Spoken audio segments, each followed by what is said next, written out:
Maayong gabi, una sa tanan, nagapasalamat ako sa Panginoon kay nagtipunta sa celebrate sa birthday ni Mark at Mika.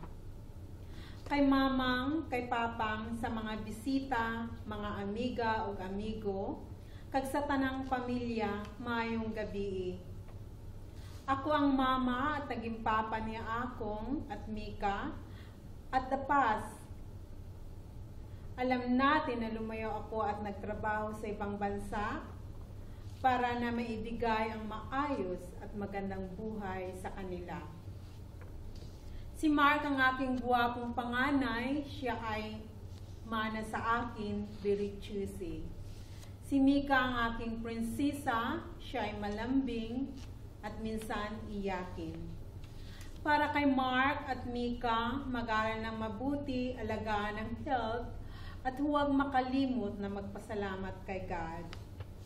Alam ninyo na wala ako sa tabi ninyo habang kayo ay tumatanda, pero alam ninyo din na hindi kayo nawala sa puso at isip ko.